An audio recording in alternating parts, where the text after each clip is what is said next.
All right, let's go. So this was my match for third in the 14th tournament. I was playing against Rain, who took first at the previous tournament. And my lineup was a couple things that I don't think anyone else played.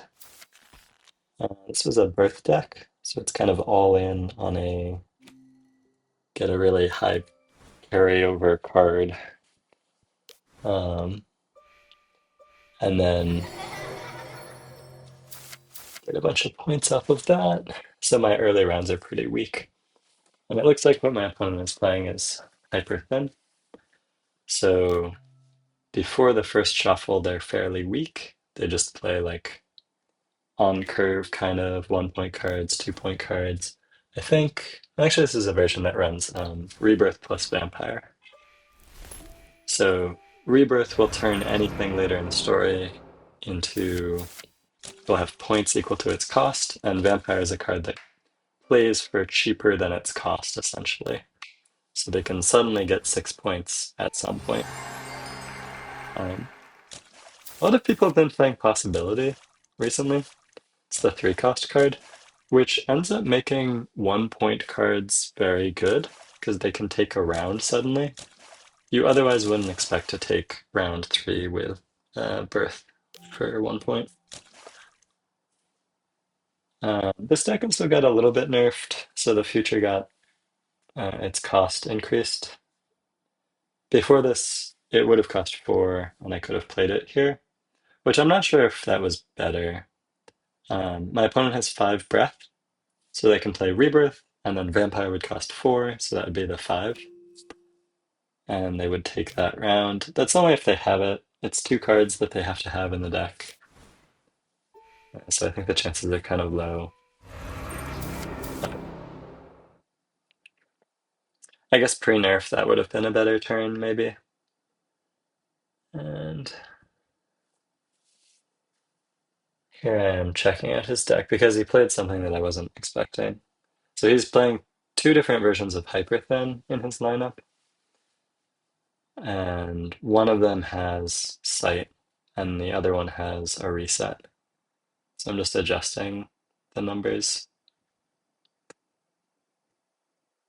Um, I think the version with Heron also runs Awakening. At least Samson's version does, which I think is definitely a strong version of that deck.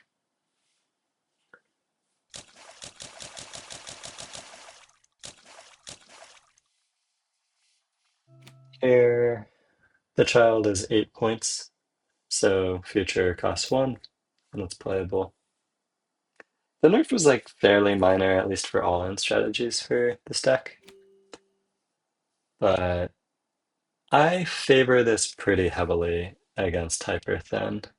You have to play it slowly in the late game, but if you do, you just have so many points spread out across so many cards that they have to do the reset at some point. And especially against the Vision version, um, you just have more points than them. If you're playing Storytime plus like 10 point child or something, you're getting 14 points every round. And they're hyper thin, so that means that they thin their deck down to 6 cards. And then those 6 cards are going to play every single round. I reliably know the ceiling of their points.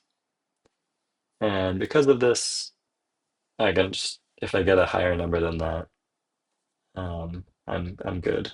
And they're not really like aggressively winning earlier rounds, so it's not like they're going to pressure me out of playing Birth for a couple rounds. They also probably aren't going to pressure me into playing Child early, and so I can just play it in rounds in which I have story time. There's no disruption, so it's not going to get discarded. Story time's not going to get discarded by something like Hero, and I'm in a pretty good position. I'm even being there above tempo round where they played Vampire, which is like one of only a few chances that they have to take a win over me. So,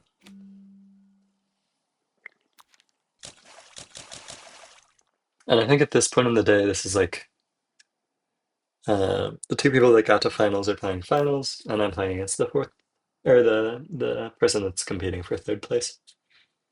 So I lost in quarters here. No, no, no, no, wait. I lost in semis. Um, I have 14 points here. I can also copy fates. So the eventual per card value of this deck is kind of low. You have Birth, that is 3 points. It's 1 point this round, and then it's 2 points later. It actually ends up being a little bit different, but that's one way to think about it. However, you can story time, which will duplicate the zero cost cards, and your hand's pretty full. So, I mean, you could play the zero cost cards beforehand, in which case they won't be copied and you can draw fresh cards. If you want to get to the shuffle and then redraw story time and future, this is a good move. But you can also just duplicate the. Oh, wait. I guess I won that. I actually don't remember what happened there. But I was in a position where I was just going to get how many points every round? I was like, so there's two story time rounds in which I'm getting like 15 or 16 or something. And then there's one round in which I can just play the child for 10 and do whatever else I'm doing. The other things that I'm doing are pretty basic. Like, because it costs 0, I can do other things like a reset from Fates. So it's spending 5 breath on that. I'm again the only person bringing Ashes. Like, I don't know, maybe it's been a year since anyone has played Ashes. New players play Ashes. I guess there's like two versions of Ashes, maybe. There's the high discard pile Ashes, there's the Immolent version, and then what other synergy does it have? It just has cards that kind of care about priority, I guess. Two is great. Um, Overflow is worth considering. It depends on the matchup. It's usually going to win round 3. Uh, I'm actually not sure why I sent it back. There's a pretty good chance that you draw a second 1-drop on round 2, which means that you can play the dude that gets created and play the 1-drop. I didn't actually draw it here, even though I full mulliganed for it. Um, but it would have meant that I had a guaranteed 3. And here, like, I don't have a 3. I somehow drew so badly. And the 3 that you play is going to beat just about everything. Because Overflow is pretty crazy. I have a choice between playing the leftmost or the second to rightmost. Uh, I decided not to think too much about it, but the decision was based on if I play Overflow, it has refresh, so the cards get put on the bottom of the deck. And I might want to put an Arsonist on the bottom of the deck, or I might want to put Death on the bottom of the deck. In that case, I like draw it at a time in which it's immediately free, probably.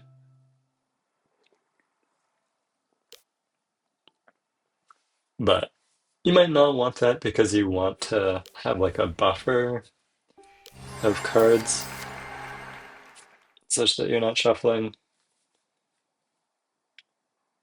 or your opponent might like be going for 5 wins at that point, and you want to get it sooner. They might go for 5 wins before you draw it. I don't know. I found this deck really interesting to play.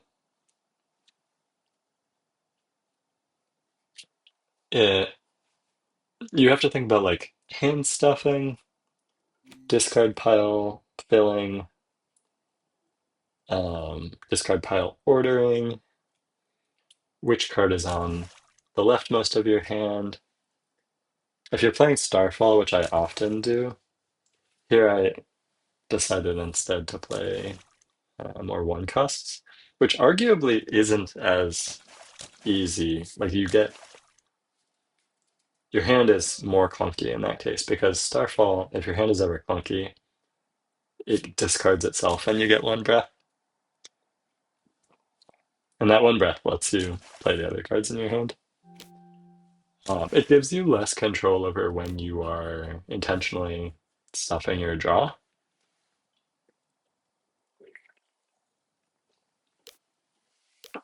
This deck does have the problem of sometimes there's nothing in your hand you can play. So if you have like death, death, cling, cling, Paramountcy, but that's pretty infrequent.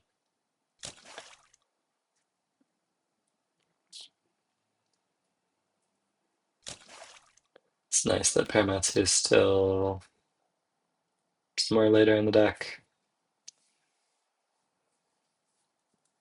Dude, Overflow's so good.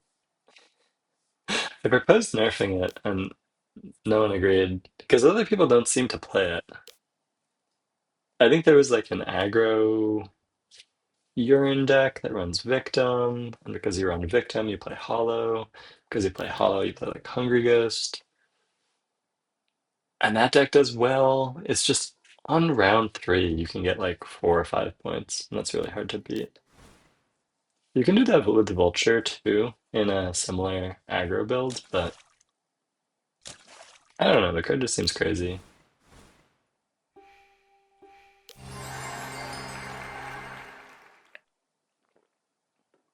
It almost doesn't feel like it has downside either. It's true that late in the game, um, you'll play it, and you might be playing several cards from your hand, so it might be like 1 or 2 points.